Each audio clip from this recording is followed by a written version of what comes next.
G'day Australian men and women, welcome to Redpillsparky. This video is for entertainment purposes only. Viewers are advised to ask questions always, accept nothing without questioning, question everything if you've got a functioning brainstem. Today we're going to be talking to Paul Mulder from the WASP Files about Port Arthur. So without any further bullshit for me, because I've nearly run out, here he is. G'day Paul. Hi, how are you? Good, thanks mate. Thanks for joining me, mate. I've seen a few of your interviews on YouTube, and you talk about Port Arthur, the massacre that is, in Tasmania in 1996.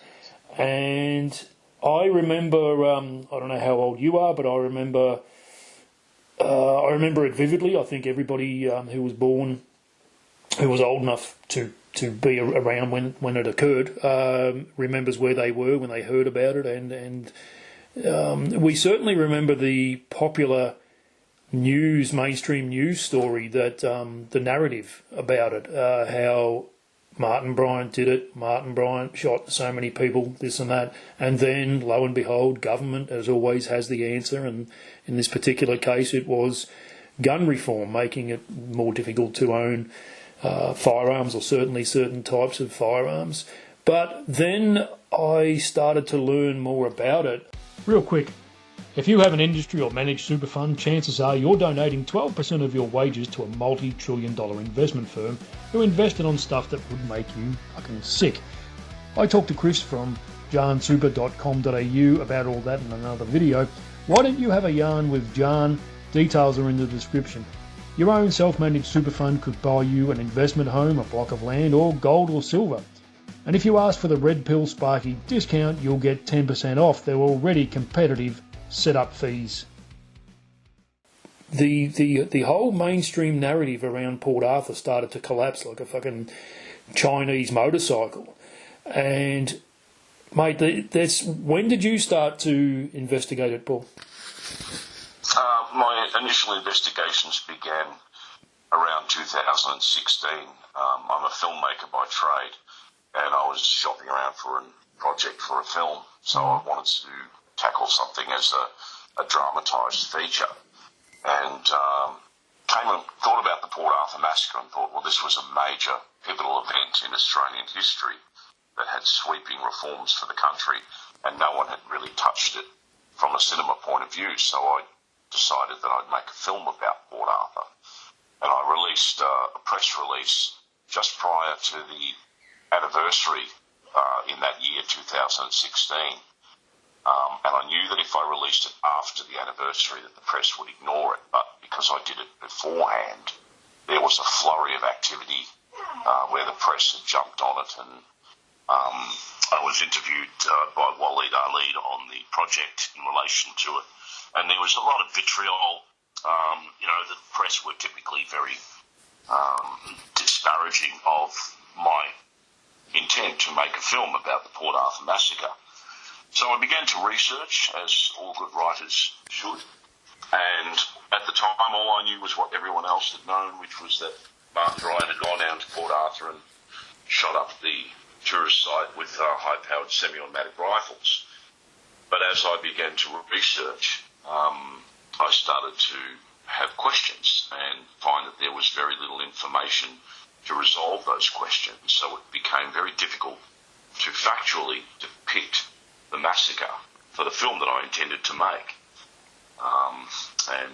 That's when it began. I just started to see that this didn't add up, and I researched a lot more deeply than most. I actually spoke firsthand to a lot of the police and first responders, survivors from Port Arthur, some of whom are good friends now, and they have differing opinions on what took place during that massacre. So that began the process anyway. It was initially intended to be a film, which I still intend to make. Yeah.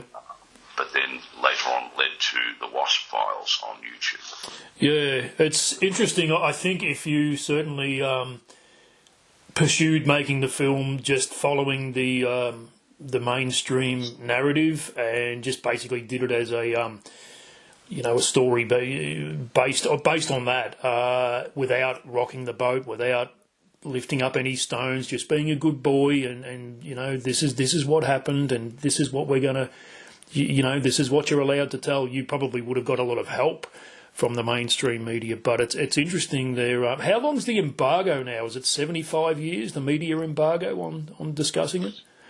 Initially, the Hobart Supreme Court had placed a restriction on releasing the information in the court case back in the day from 1996 for 30 years. And that's due to expire this year, 2026, at the recent memorial date of 28th of April 2026.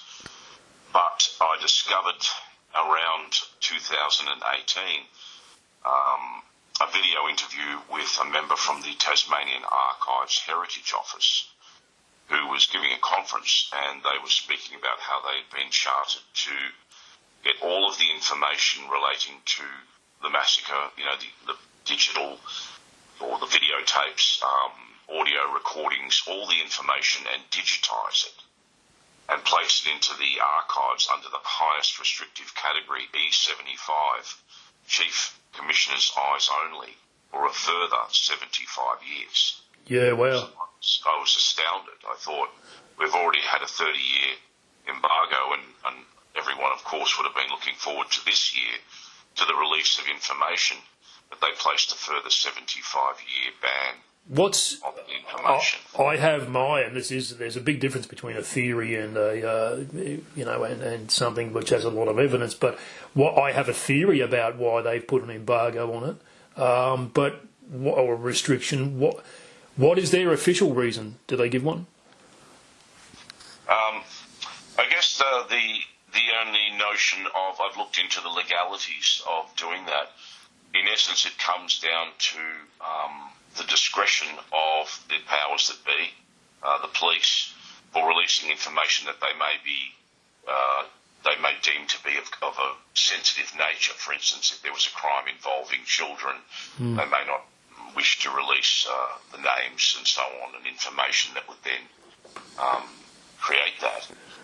But in this case, there doesn't seem to be really any justifiable reason to do so, given that the convicted perpetrator, which is, they say, is Martin Bryan, is in jail, and there doesn't seem to be anything that would be of a sensitive nature that couldn't be released. But they've made that decision, and as a result, there was an immense task force that was conducted by the police at the time, and they had, incredible amounts of information, something like nearly 1,000 witness statements, all sorts of material that has now been locked down under the archives. And if you search the archives, you can't even get a content list. Yeah. It just says the Port Arthur, files, and there's just no information or any information about what it is they've actually contained. Yeah, and any justifiable reason to do so, particularly 30 years later, with from a historical and evaluation point of view.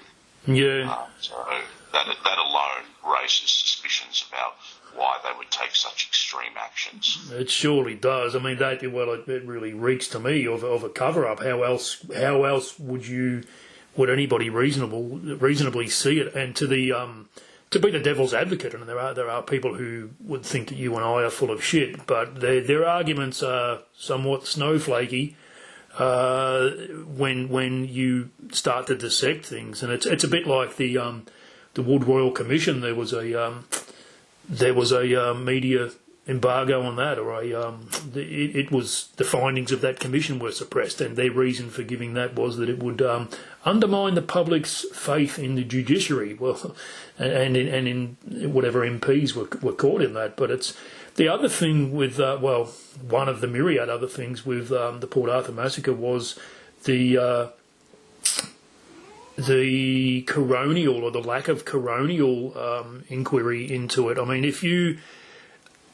I believe that the coroner is there so that if there is a death, when there is a death, even if it's something so obvious that somebody's walked out on the street, in a very public street, and got hit by a bus and everybody saw it and that was obviously the cause of death, that is their job still to investigate that and officially determine it. And what happened with Port Arthur with the coronial side of things for the victims.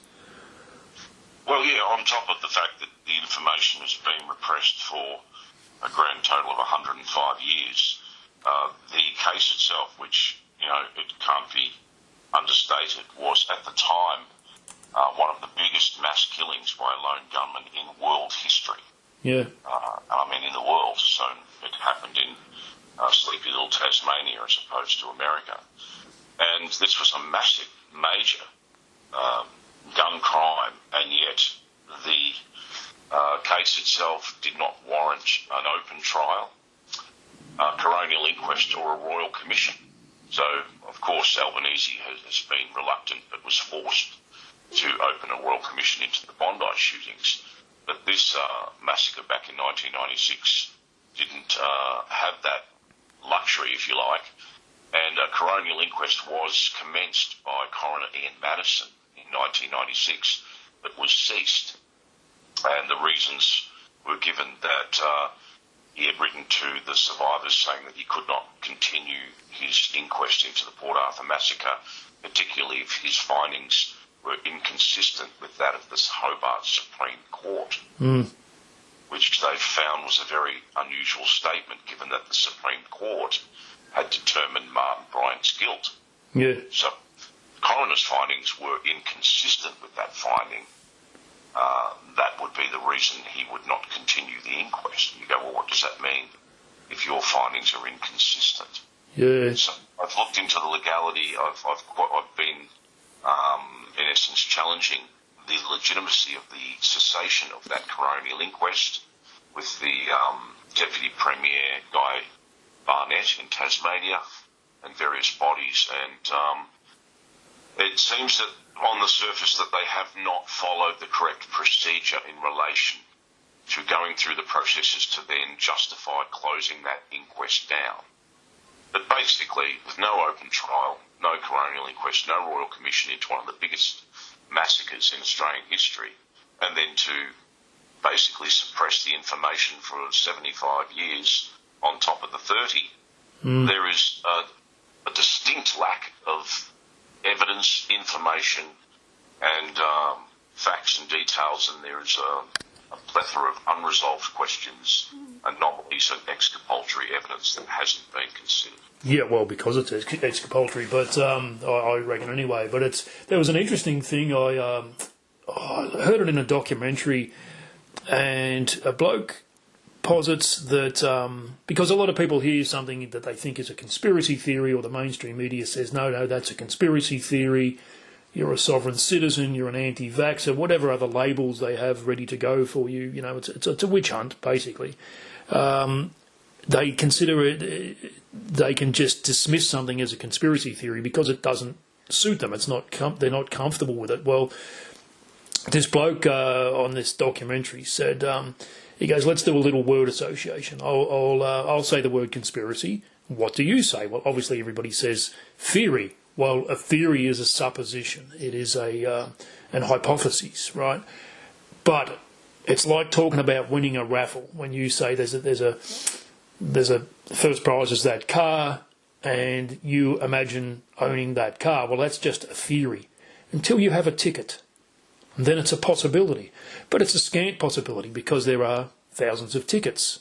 But if you buy so many of those tickets, you get past the tipping point and it becomes a probability.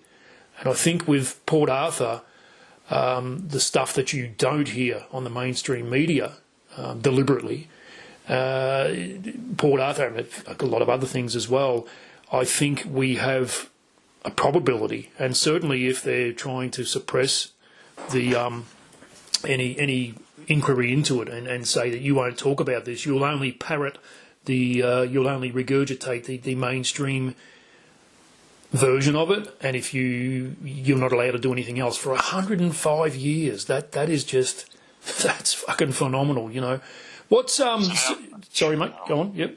It's an outrage, and this is why many years later I undertook the WASP Files, which is filmed on a podcast on YouTube, which I've done for over a year. It's the culmination of 10 years of intensive research, and I put up episodes every Tuesday night. for the entire year. And it's designed to basically teach people what they don't know about the Port Arthur Massacre and what the mainstream media certainly won't tell them. And in regards to the notion of conspiracy theory, I actually find that term repugnant. It's trotted out by the powers that be, of course, to discredit anyone who has the courage to ask those questions, to seek answers to something that fundamentally affects their lives. So there's nothing wrong with asking questions, particularly in the absence of information. The term conspiracy theory has been around since the 1900s, but it was certainly brought to the fore by the CIA back in the 1960s when they wanted to, in essence, discourage people from questioning the Warren report into the John F. Kennedy assassination. They just wanted to ridicule people who would question that report, which includes the magic bullet theory. So that's when it's become the outcry from the powers that be to shut down people questioning authority, questioning circumstances and events.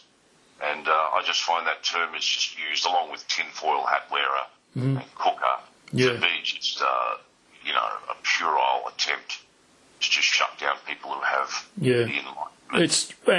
It's intelligence insulting in itself, I think. That sovereign citizen is another one. I've done a video about that term, actually, and just how ridiculous it is, and how if the mainstream media are saying things like that, they are either incompetent and inept, or they are deliberately dishonest, and either way I would have nothing to do with them. That's just me. But getting back to the events of the 28th of April 1996 in Port Arthur, how does this we're going to be talking about a few things today which you just won't hear on the mainstream media. How does that compare? Like, he shot how many people? So how many people were shot on that day? 35 people were killed, men, women, children, and 23 injured. So 35 killed, 23 injured. I'm not that quick with the maths, but the killed to injured ratio is 35 killed to 23 injured. If you compare that to any other notable massacre, most of which occur in the United States of America, the killed to injured ratio on those things in those events is totally different, isn't it? Do you have any? You privy to those numbers? Yeah, look, it's an astounding feat to be accomplished by any one person, even given the generally accepted knowledge that Martin Bryant was considered to have an IQ of around 66, which gives him the equivalent of an 11-year-old child, but he had physiological and psychological disadvantages. And the sheer breadth and scale of the assault that took place at the Port Arthur historic site negates his abilities to be able to have planned, orchestrated, and then, in essence, been able to avoid apprehension with relation to that assault. So most modern-day terrorists using fully automatic weapons and multiple assailants would consider the Port Arthur Massacre to be a major success, and yet it's rarely been equalled. And so even the character of Martin Bryant himself seems to be in contradiction to the level of that kill ratio. It was an incredible feat. Yeah. So people say, look, he had semi-automatic rifles at close range. It's easy, it's like shooting the proverbial fish in a barrel, but it's not that simple. No. A lot of commenters on the WASP files who are ex-ADF and even SASR state that they wouldn't have the ability with their training to accomplish such a kill ratio. No. And large number of people killed in a very short amount of time, hostages taken, vehicles commandeered, siege sites set in advance, police decoyed away, the ability to think on his feet. The shooter was able to improvise, deal with attempts to disarm him. This is all pretty astounding stuff for a person with a 66 IQ. Yeah, the idea that my mind just overflows with examples from history where we're just given we're spoon-fed the mainstream media narrative, and it's when you really delve into it. It's like it doesn't hold water. So to believe that you're allowed to believe what you want, but I just encourage people to question things and don't shit can anybody who does want to question things. But the idea that young Martin Bryant, depicted on the paper with his eyes manipulated, the photo manipulated to make him look more crazy. This was before the court case. I mean, this is the mainstream media for you. But the idea that this fellow had a screw loose, had psychological issues, and decided one day, well, I'm going to go and shoot a bunch of people. Okay, so far so good. That holds water. He owned an AR-15, not an Armalite, what do you call it, Colt Commando-looking rifle. Okay, yes. Tick. Colt SB1, which is a civilian version of the AR-15 style rifle. It, contrary to popular belief, it's not an assault rifle. AR stands for Armalite rifle. And the Colt SB1 was designed for the civilian market. Yes, it is a semi-automatic firearm, and it did have a 30-round capacity magazine. But any firearm in the wrong hands can obviously be used to lethal effect. And so can any knife, as we've seen recently too. But it's, so far so good. Okay, I'm with the story so far. I'm down with that. Then he's decided he's going to go and shoot a bunch of people for whatever reason. Well, okay, this is where people's emotions get involved and people get a bit very emotional about it, and rightly so. I mean, the idea that your family, heaven forbid, can go out one day and not come back because of somebody doing something like this, I mean, I'm not comfortable with that, and nobody should be. But putting that aside and still just, just examining the evidence, then he decides he's going to go into this cafe, and that's where he'll do it. He shoots from the hip, okay, and shoots accurately from the hip and gets more killed than he does injured. Yeah, there's the first thing for me, and it's like you've done a hell of a lot. You've done 1,000 times the research I've done into this, Paul. So where does it start with you? Like the official story, if you were reading the newspaper crap, where would you start picking faults with it? I think basically some of the witness statements, and we're talking about people that knew Martin Bryant, had known him from when he was a child. People like Jim Laycock, Roger Lana. These people said that they did not recognise the gunman on the day to be Martin Bryant. There was also some crucial first-hand witnesses, two of whom who are very good friends of mine, one who has since passed away, Wendy Skua, who have provided direct testimony that the shooter that they witnessed on the day was not Martin Bryant. So their evidence to a certain extent has been ignored totally because they were never called in court to provide their testimony. There were many witnesses, of course, who said they picked out number 5 on the identity board as being the shooter. But once again, without an open trial, a lot of the circumstances of the shooting have not been determined 100% beyond reasonable doubt in a court of law. And there's a multitude of these. So if you ignore even the strange coincidences that seem to indicate that this was a staged or false flag event, there is a lot of legal problems with the case. One of which, of course, was, yes, the mainstream media had broken the law by a media organisation had broken into Martin's house in Newtown, stolen a photograph and then distributed that to the press. That photograph was doctored. This was admitted to by the Australian newspaper when they were grilled on Media Watch, the ABC's Media Watch. They said it was a technical glitch, but they made the eyes wider to make Martin Bryant look crazy. Yeah. And his picture went out all over the newspapers the day after the shooting. Now, he hadn't even been formally charged yet. No. That's illegal. So the headlines were things like, "This is the man," and "The face of a killer," with the stolen photograph. Now, that prejudiced any chance of there being a fair trial. His guilt was determined, and he hadn't even been charged. Yeah, so the was slapped on the wrist over that major transgression. Yeah. Which was one of the reasons they couldn't have an open trial. there is certainly a lot of strange circumstances throughout the shooting that suggested there was involvement by third parties. Initial police reports were that there were multiple shooters at the Seascape Cottage where the siege ended up after the historical site massacre. There is recorded information that whilst Martin Bryant is on the phone to police negotiator Terry McCarthy, who I've spoken to, that he was having an amiable conversation about making lunch for the hostages, and in the background someone else is shooting. Yeah.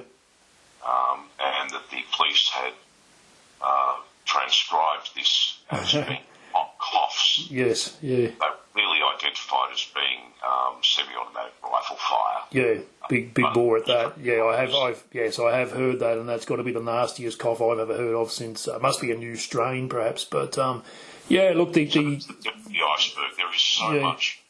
There was so much questions.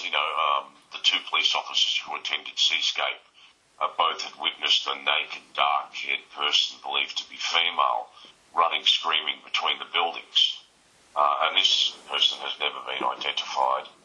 Somebody also called in to the two local police that were closest to Port Arthur and reported that there was a stash of drugs on the other side of the island. So they went over to investigate and discovered a jar of soap powder. Yep. And whilst they were over there, the shooting began at Port Arthur. So that's pretty clever for someone, if it was Martin Bryant. But Definitely. the question is that never been identified who called in and diverted the two police officers away. Yeah, just looking at, you say tip of the iceberg, that's pretty apt, because when you start to pull out any one of these cards anywhere near the bottom of this thing, the whole thing is, it's the whole narrative is pretty fucking precarious. But I'm just looking at a AI, our friends, artificial intelligence, looking at, and we'll talk about another book that you mentioned to me before, but the book Deadly Deception at Port Arthur. The AI says, and thank God for the fact checkers, right? It says the book promotes baseless conspiracy theories, including the assertions that the shooter was a professional. The author claimed the gunman used military-level combat tactics and marksmanship. Well, it's not baseless when you consider that military-level combat tactics and marksmanship. Well, yes, you've interviewed military personnel who attest that they couldn't shoot like this, and there was another one, Brigadier General Ted Sarong, said that he doesn't know of anybody in the Australian military who could shoot like this. So the chances of it being this Martin Bryant with an IQ of 66-ish is become slimmer all the time, to the point where it's millions to one. What he also perpetrated was a Beirut triple. Can you tell us about that? Yeah, the Beirut triple is a technique that was developed by the Israeli police to disable any vehicles in a combat zone, and the notion was that they would fire 3 times, firstly to disable the vehicle, whether that's through the engine compartment, and then to engage the drivers. A vehicle was fired at on the road leading outside Port Arthur, and the accelerator cable was severed by a bullet, and then the occupants were shot. That is a position. Going back to that notion of baseless assertions and theories, it's very, very important, of course, to try and maintain a factual attitude towards investigation and evidence in relation to a crime. So, yes, Joe Vial's book, Deadly Deception at Port Arthur, I do concur, in my opinion, is not a good read. It's not the go-to resource for Port Arthur Massacre, because Joe Vialis, who has some questionable reputation and characteristics as well, makes far too many leaps of conjecture. Say, there was a black van out the front of the Port Arthur cafe, therefore Mossad is involved. Yes, the vehicle was disabled by a Beirut triple. I mean, that could have just been lucky shooting. Yeah. Very hard to, how do you target an accelerator cable with a vehicle? Yeah, no, yeah. There is a much more scientific read on the topic, arguably the most scientific, which is how I do approach all my own investigations. by Noel MacDonald. It's called The Port Arthur Incident Prelude to a Royal Commission. It is available for free download on the Dropbox link, on the WASP files, on YouTube, and also on the Facebook page. Yep. That is the go-to manuscript, which, in my opinion, very scientifically dissects the Port Arthur Massacre. Yeah. So the artwork seems to have inside knowledge, but there is a lot of... It's easily dismissed. It takes very big leaps. Yeah. A lot of it is anyway, yeah. But that's we'll definitely put links in here, Paul, to these resources that you mentioned.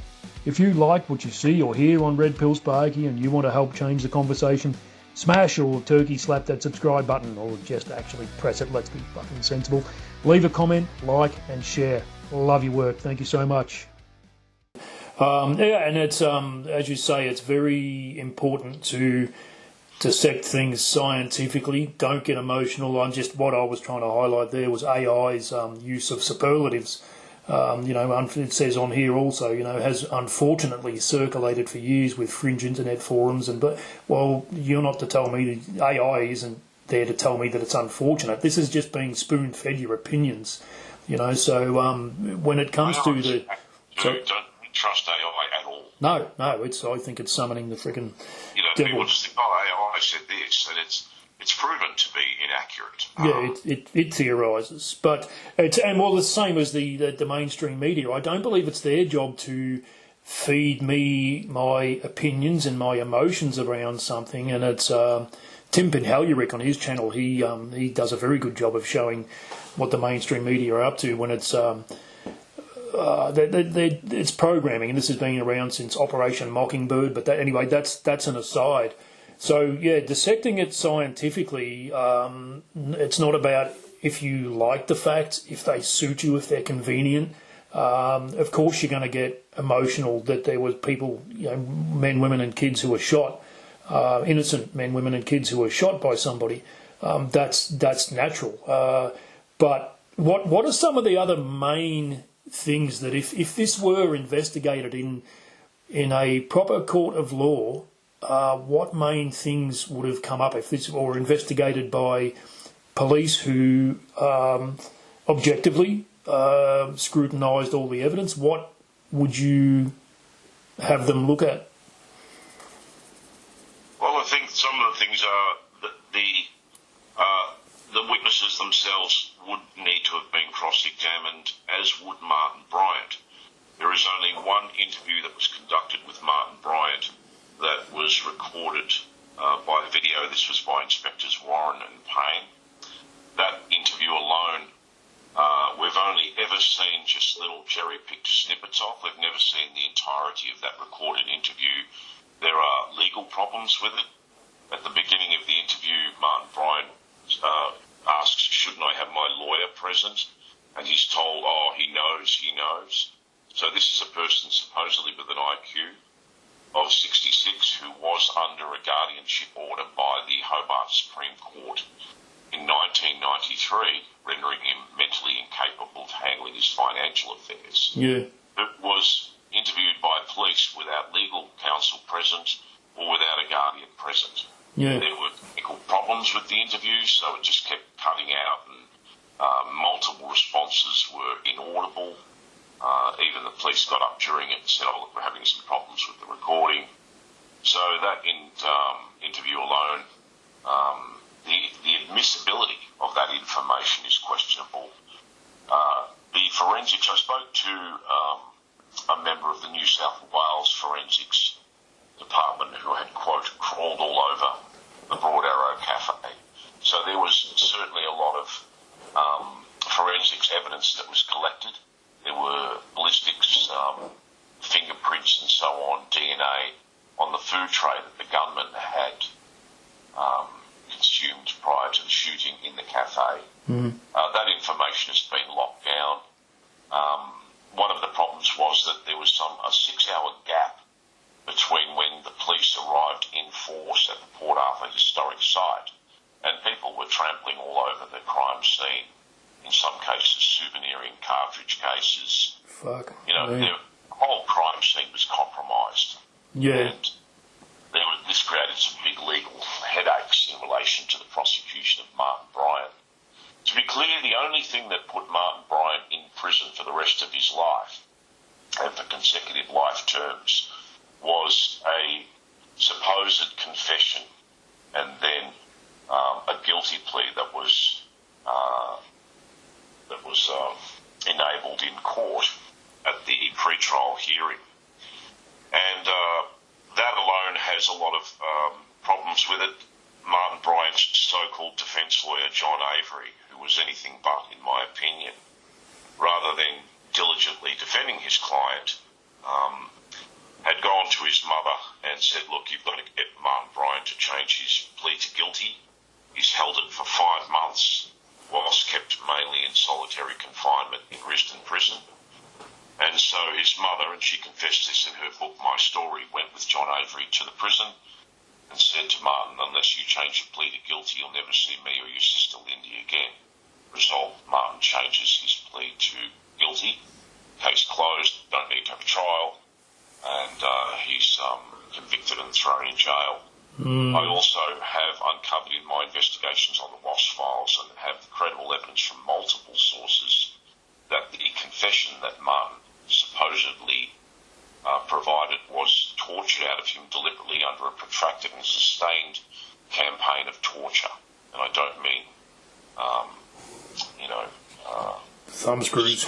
Use, I mean torture. So this is on the WASP files, and that alone would also need to be investigated.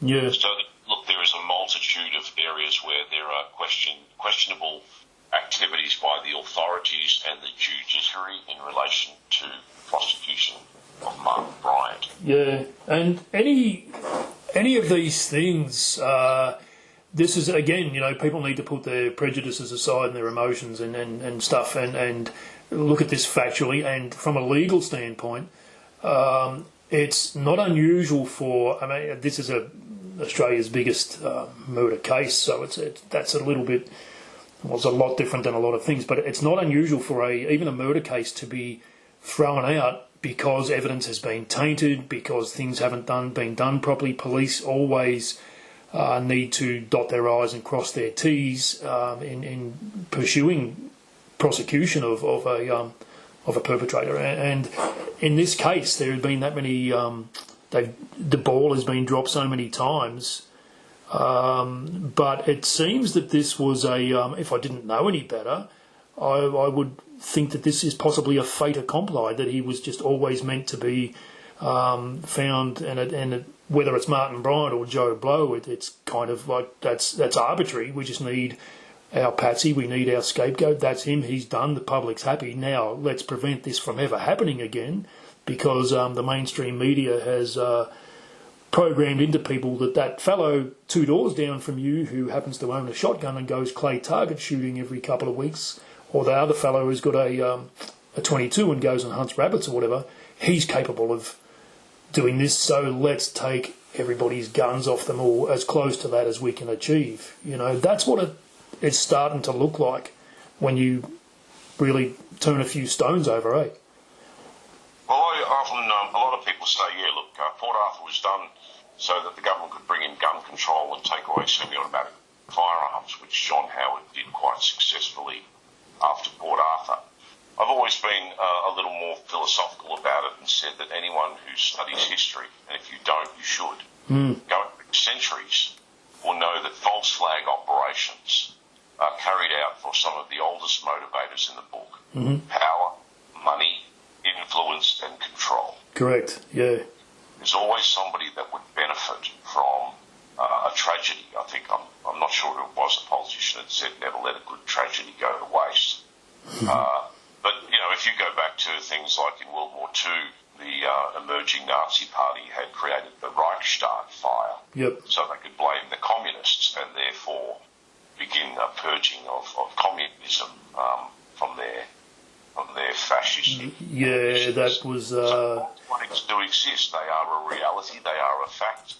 The notion of a false flag is a ship that pretends to be flying the flag of a certain nation, but is actually, deceitful in that regard. Well, at least, Yeah, well, back the origin of that term, it's comes from the privateers, the pirates, who they would either fly typically the Union flag or the French tricolour, and at least they had the decency to, at the last moment, drop that flag and hoist the Jolly Roger to say that, well, sucked in, we are actually pirates, and now we're close enough to get you.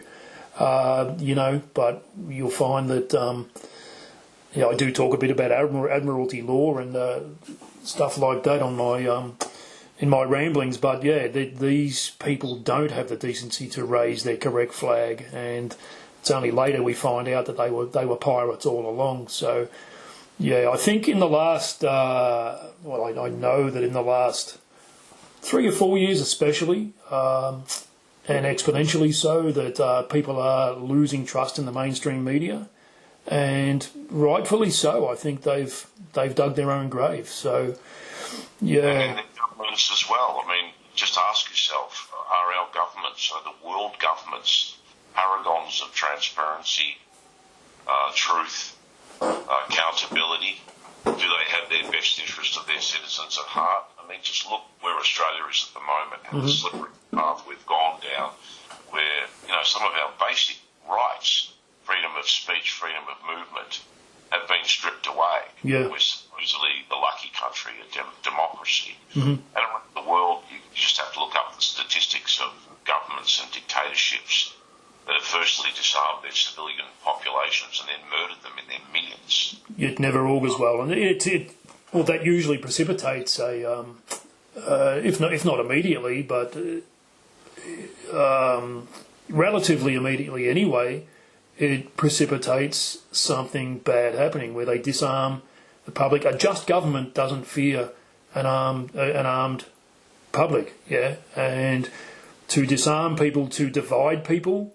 Every Australia Day and things like that, we get our leader. I don't know how he's my leader. I don't need to be led, thank you. But we get this Prime Minister or whatever coming out making some sickening bloody cringeworthy speech about unity and etc. etc. Yet the truth is that we're programmed to be divided about a lot of things, and hence the term conspiracy theory or theorist, or anti-vaxxer or racist or whatever you are labelled for looking into things. So the WASP files, tell us again, we can find that how?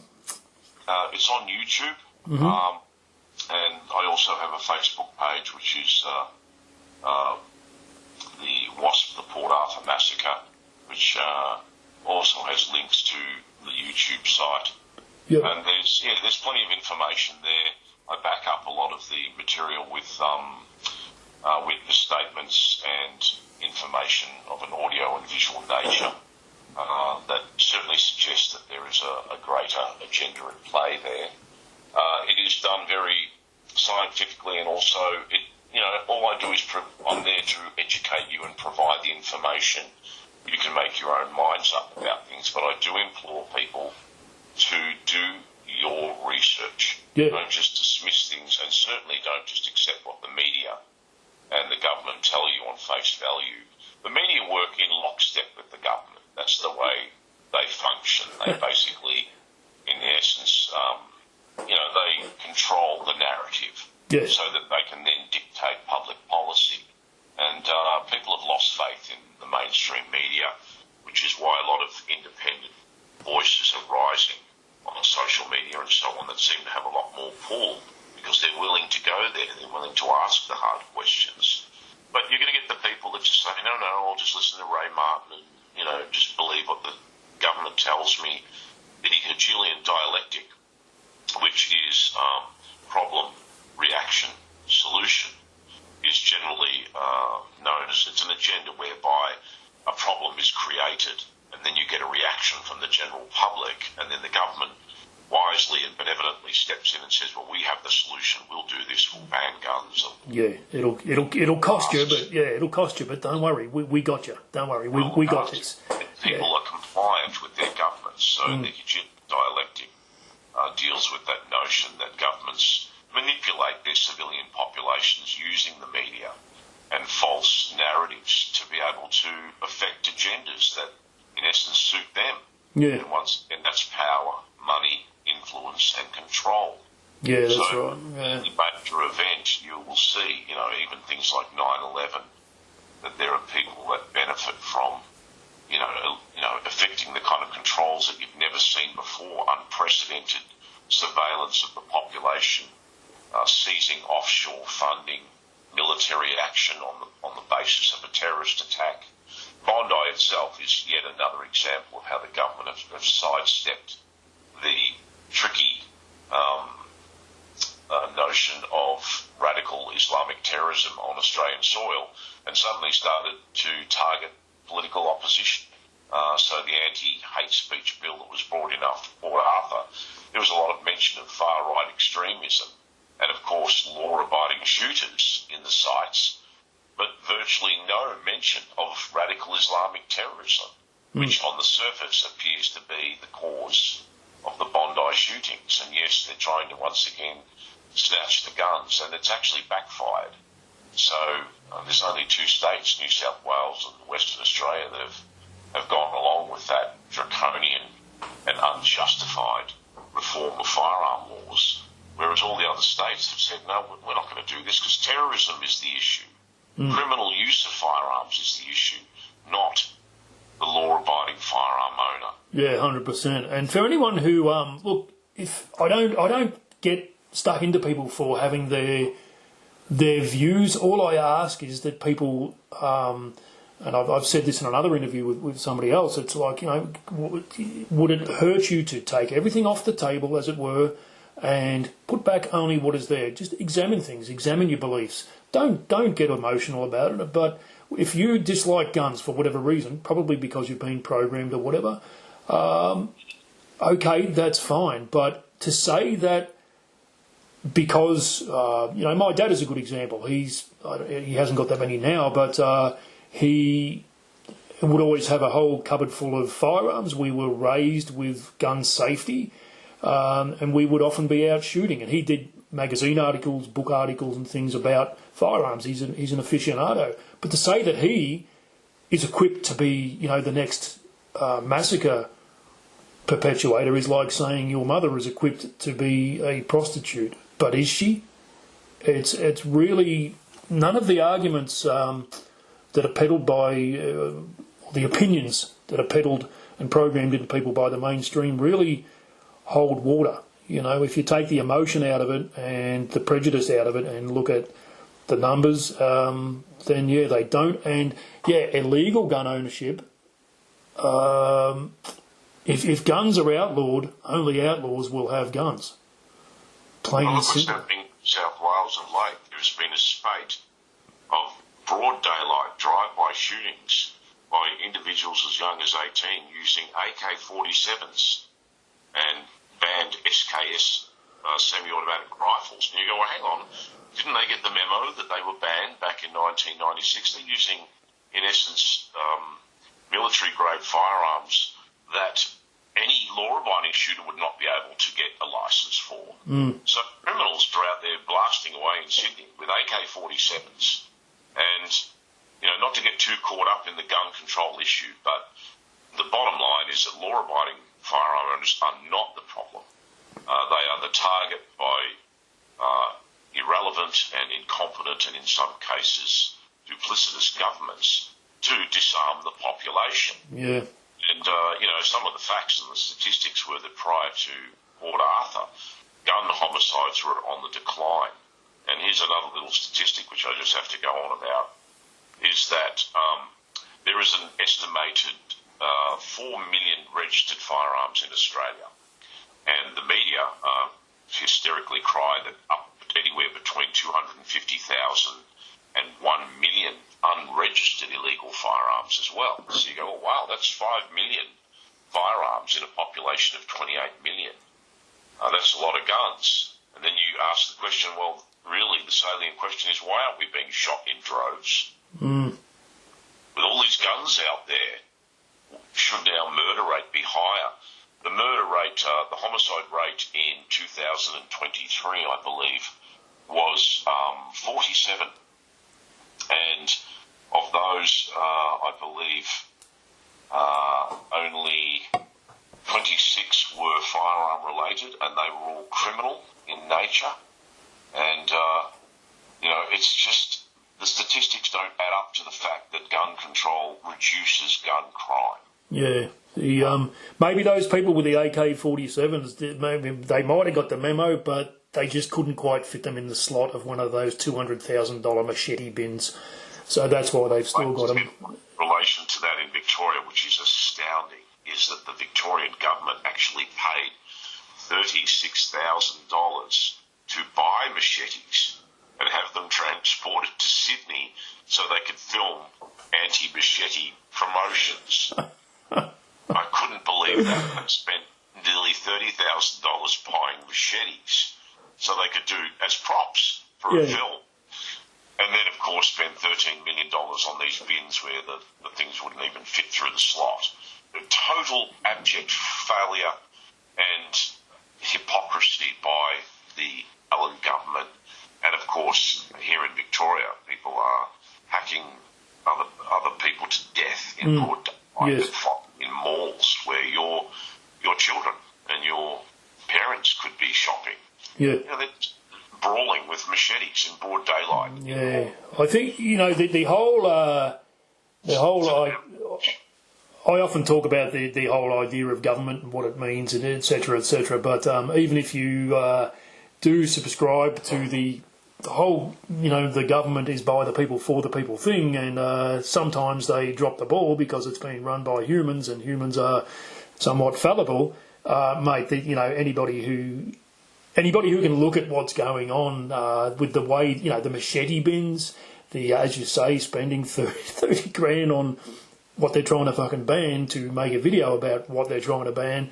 If the irony escapes you, just look at the idiocy of the handling of pretty much anything. And, COVID's another good example. Even if, say, you believe in the dreaded viral thing and its threat or whatever, the way that it was handled is just abhorrently, it's comical. I mean, you have to laugh, if not you'll cry, and it's really no different to gun control and everything else. I mean, it's just it's farcical. And now it's coming out, of course. Fauci's been grilled once again on his handling as the chief medical officer for the COVID crisis in America, about his the information that was withheld, that in essence it involved his scientific work with the Wuhan laboratories, that it wasn't a wet market release. The responses, of course, people often negate that the greatest sacrifice that came from the lockdowns was increased suicide, loss of businesses, houses, oppression, domestic and sexual abuse increase. The catastrophic loss caused by, in Victoria, the longest lockdown in the world, under Andrews, far outweighs the risk of catching a disease that you have something like 0.00001% of dying from. Yeah, there was a 99% survival rate of it, and it was depicted brilliantly by Topher Field in his little video that he did, very clever, typical of him. It was called the Infectious Diseases Hall of Fame. But there were two. There's another thing you won't hear too much about in the mainstream media, where we're just going off on a little bit of a tangent here, but the two cases, I think, where people set themselves on fire in their cars as a way of protesting and killing themselves. They saw no other way out, and this was due to government. It wasn't due to the disease. It was due to government. And people committing suicide, and it's just people that would normally need social interaction were trapped. And look, you can have whatever views you wish about vaccinations. To me, once again, scientifically, thalidomide showed us that certain medications provided by Big Pharma have to go through a rigorous and long testing process, something like 10 years before they're considered safe. And that didn't happen with the vaccinations. So you go, well, hey, you just haven't tested it enough, so it's not really trustworthy because we don't know what the ramifications of an untested vaccine will be.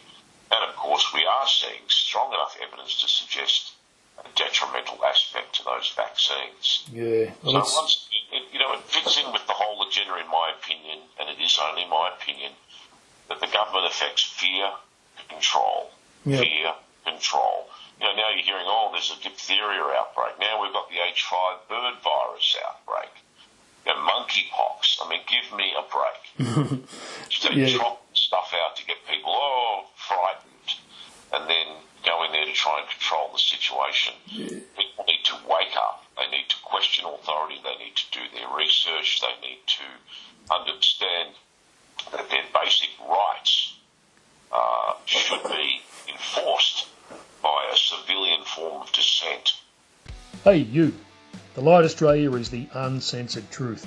They don't pay me to advertise them. I buy their papers and hand them out because we change the world conversation by conversation. And if you buy me a coffee between now and August 2027, every cent will go to an aerial banner that'll fly over the Gold Coast, Brisbane, the Sunshine Coast and back again and get the lightaustralia.com a whole bunch of attention that they deserve. Details are in the description. We need your help with this. Thanks. Let's get back to the content. I don't condone violence or breaking the law, but it's time. As everyone says, we need to take our country back from foreign influences that are dictating the way our country is run. 100%. Yeah. What we can say, what we can do, where we can go, what we can own. Yeah. People say, gun ownership is a privilege, not a right. Bullshit. It's a right. If they give you a license, just as they give you a license to drive a car, you have a license to own a firearm. Yep. As a legal, legitimate recreational purpose, that is a right. If I want to go and buy anything, I can go and buy it. That's my right. And firearms, of course, we have the strictest firearm laws in the world, and I have no problem with that. By all means, lock them away, keep the ammunition separate, keep them away from kids, join a club. I have no problems with gun control.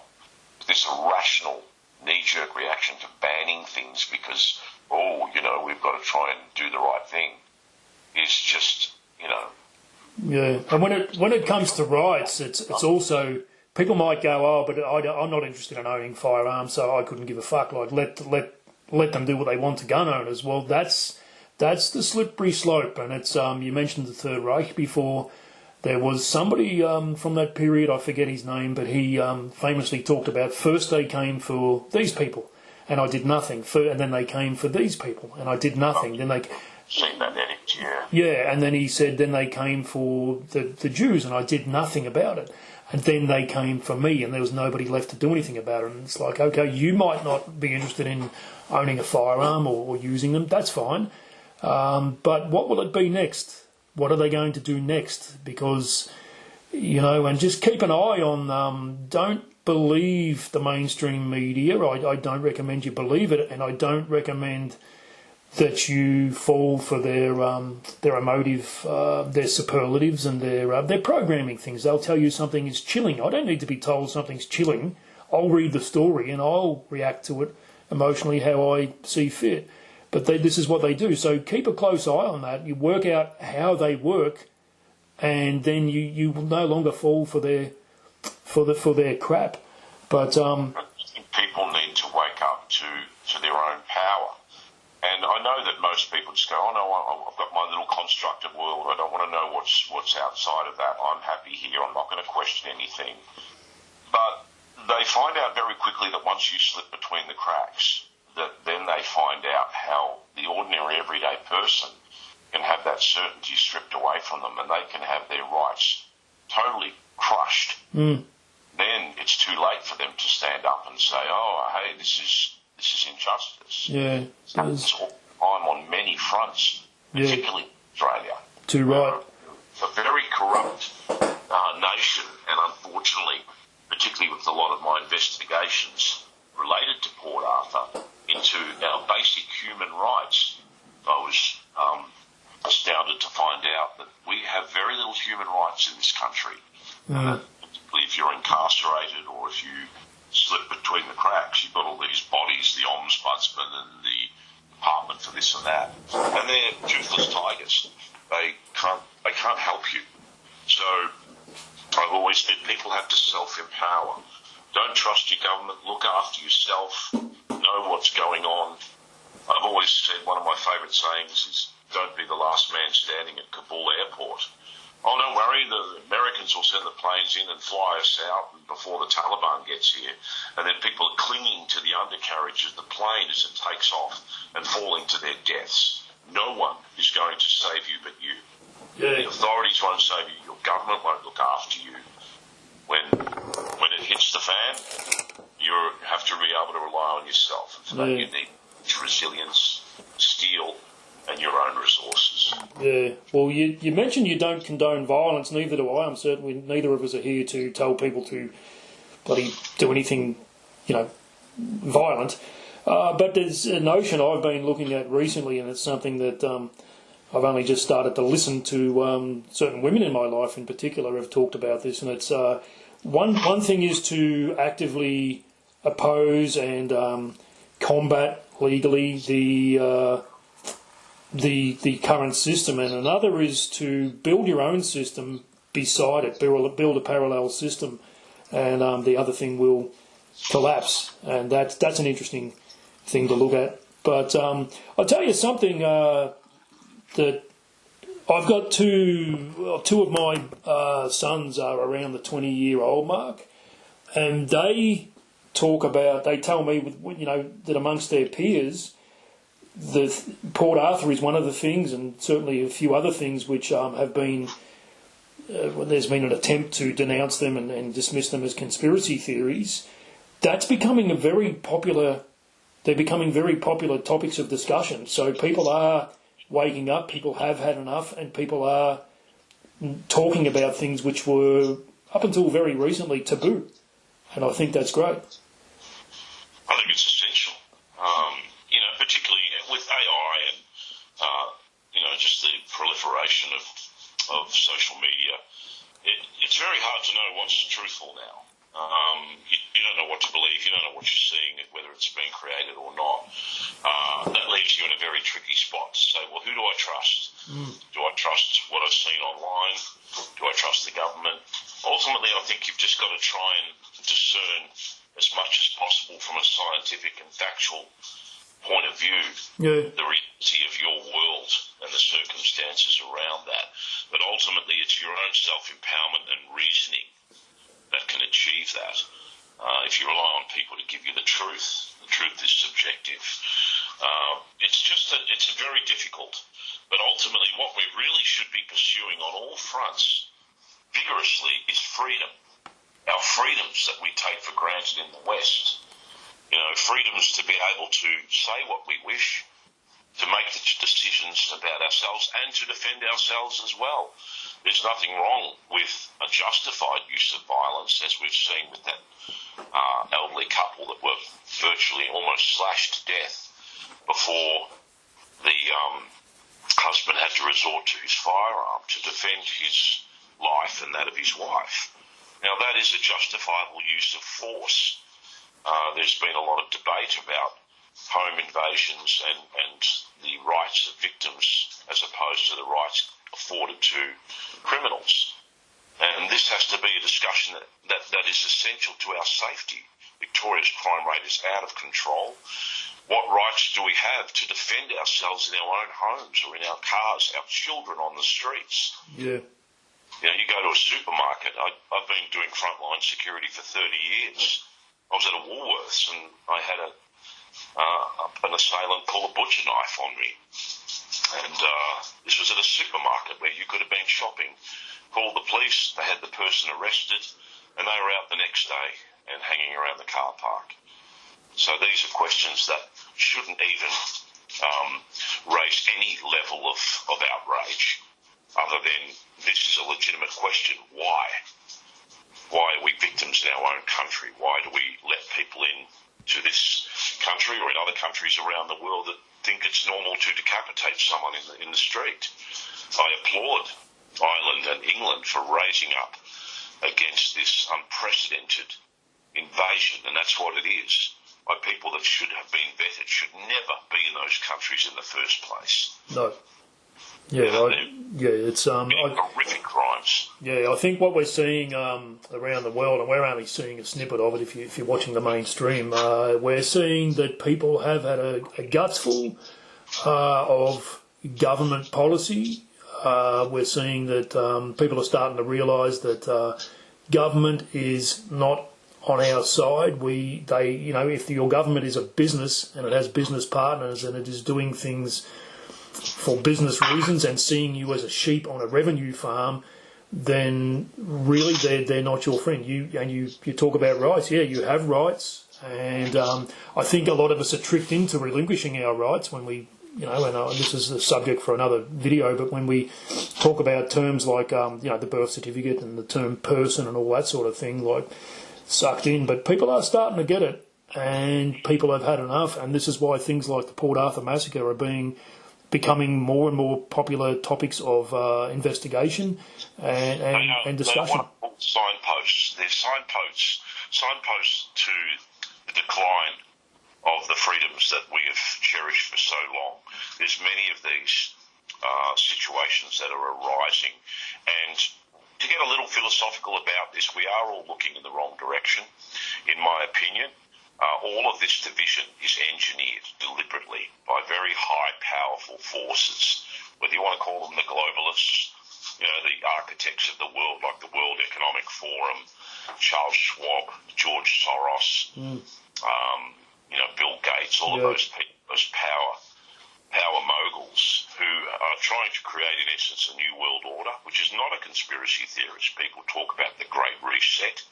It was discussed at the World Economic Forum. Yep. The United Nations has Agenda 2031, which is a charter for a new benevolent utopian world, which of course requires control. So this is in the works. All this division, black against white, gay against straight, left against right, it's engineered, flooding the world with unvetted immigration to undermine the West from the inside out, to destroy sovereignty, national pride, individuality.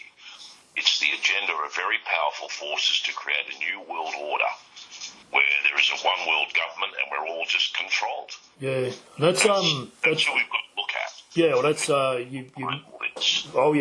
you mentioned Klaus Schwab and Gates et al. And there's talking to a mate of mine the other day about this. There was a book.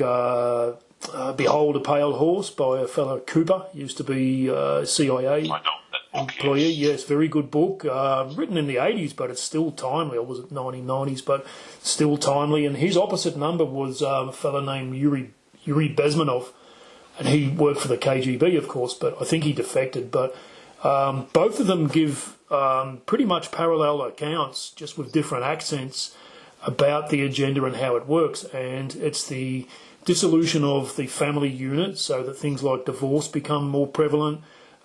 Kids are informed of their rights or their privileges rather than their responsibilities, or more predominantly than their responsibilities, so that the minute they get upset or offended or feel unsafe or whatever, they are given the tools to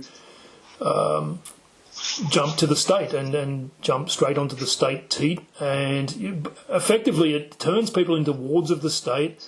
Parents have no control over their kids. There's no family unit. There's no belief. And I have my spiritual beliefs, but I mean, if you're a Sikh or a Hindu or even an atheist or whatever, go for it. If you're a Muslim, like that's fine. Do your thing, because I think there's value in certain spiritual beliefs. But these agendas undermine these things, and part of that also is disarming the public. And again, to wit, Port Arthur. I mean, that's it. All comes back to an agenda, I think. But anyone who thinks that our governments wouldn't stoop, or nefarious aspects of governance, whether foreign or local, wouldn't stoop to murdering their civilians, in my opinion, is deluded. We know that corruption exists. We know that there is murderous corruption amongst authorities, with corrupt police, military personnel, intelligence agencies. Now, they get up to murderous activity on civilians. Yeah. But people go, no, this is Australia. We wouldn't do that. Wake up. Yeah, well, that's the whole world. And there are people out just sheep to them, and if they have to wipe out people to affect an agenda, they'll do it, no problem. Yeah, and that's when people go, oh, no, they wouldn't do that. No, hang on. What you're saying is you wouldn't do that because you're decent. That's you. That's not to say that there aren't other, entities at large who would do this, and they fucking well do it all the time, and they have done since time immemorial. So, consider the notion of sociopaths who, as we know, lack compassion, who are self-serving, who will do whatever it takes to better their own position, who will step on anyone. And imagine that they're the perfect personality to rise to the top of a corporation or gain power through government or by duplicitous means get unlimited funding. Then you've got very dangerous sociopathic people running very powerful organisations or governments with money, power, and then they will, of course, recruit people that would help their cause, and then you've got a cadre of sociopaths running the world. Logically, they're the perfect people to succeed because they'll step on anyone to get where they want to go. Yeah. And without doubt, there are those people running the world, and organisations and entities such as Epstein and, even the Rothschilds and these enormous banking families. They've got more money and power than God. Mm-hmm. So George Soros has crashed the economy of countries just by putting out a statement about what he was going to do financially. These are very, very powerful people with unassailable levels of influence and control. Yeah. And they're the ones who run the world. And so they certainly would have no qualms about dictating a new world order that is not to our benefit. Yeah. You don't have to believe it. You can buy your latest iPhone and have your job and just go about your life and hope that it doesn't reach out and touch you. But ask yourself already, look at Australia now, and then think back to Australia in the 1950s and 60s and 70s. And think, and that's and if boring. No, it's not. And if you want to just have your head in the sand, well, you wouldn't have been listening to this video for so long anyway if you did, but just have your head in the sand like the Lego movie and just go along to get along. I'll just comply my way out of tyranny. Yeah, that'll work. All of that. Like, is that really living? I don't think so. So anyway, there's a lot of the. I understand people don't want to. As they say, evil flourishes when good men do nothing. Yeah. So sit back and say, oh no, and then suddenly you find yourself in a dictatorship and your house is raided, and your kids are thrown in jail without trial. And just then you would suddenly. A lot of people say, oh yeah, Martin Bryant rotten jail, die, and it's like, yeah, what if it was you or your sibling or your child who was convicted of a major crime, had no trial, no royal commission, no coronial inquest, repression of information, and thrown in jail? Would you still, scream to the high heavens and say it was justice, or would you, say, hey, I need to know that my child was definitely guilty? That's the problem. It's all very well for people to point their fingers and say, oh yes, until it happens to them. And what if it's not? And what if it is you, but it's not? There was never a massacre perpetuated. What if there was or perpetrated, I should say? What if it's you, but it's not about a massacre? You're being charged with watching this video, listening to this video, because that's suddenly against the rules, and we have a retroactive course of action where we can come and get you and drag you in. And on Facebook, and now we're going to classify you as a enemy of the state or a sovereign citizen or whatever. Interesting aspect about the sovereign citizen thing. As a result of the Jesse Freeman shooting, so-called accused or self-proclaimed sovereign citizens had their firearms licences, their legitimate firearms licences, cancelled and their firearms confiscated. Now, the notion behind that was that if they consider if you're a sovereign citizen, you are not a fit and proper person to own a firearm, though the acronyms certainly were considered to be fit and proper. However, I looked into some legalities there, and while they say it's a privilege, they can cancel your firearms, and they can say a sovereign citizen shouldn't have a gun.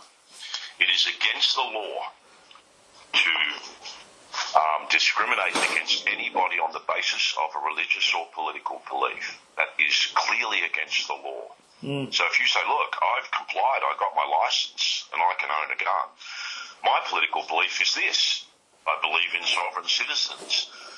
That's your political belief, and it shouldn't be discriminated against. You can say, I believe Martians run the world. It shouldn't preclude you from owning a firearm if you've gone through the hoops and you've gotten yourself a license. So I believe a lot of those people should challenge and say, well, you're discriminating me on my political beliefs. I'm going to charge you with breaking that law or sue you. That's how that should be challenged. It's, a political belief is something that should be sacrosanct. Yeah. And yet the authorities are saying, well, you're a sovereign citizen. Well, we think you are. We're going to do this to you. You go, well, isn't that discrimination? Yeah, it should be. Well, it is sacrosanct as far as I'm concerned, even if I disagree with the belief. Communism, for example, is something that I'm not a fan of, let's just say. But if you happen to be a card-carrying communist, you can hold a placard and peacefully protest. You can own a firearm. You can drive. You can do whatever it is. It's really none of my business, because I would like the same rights extended to me or afforded me, But anyway, mate, there's a few things we've talked about in the last couple of minutes, which this might be a good segue for me, Paul, to talk about your Buy Me a Coffee thing as well, and we'll put details of all we've spoken about, any of the links and the resources we'll put in the description also. But against my better judgment, I did not want to in any way monetise the YouTube channel for the Port Arthur Massacre on respectful terms only, and it was the partner of one of the survivors from the Port Arthur Massacre who suggested I should do it because I was funding it myself. It cost me money. I didn't make money. I don't make money out of the WASP files. It's a respectful thing. So I do have a Buy Me a Coffee campaign, and I was contributing money to some of the survivors as the profits from that.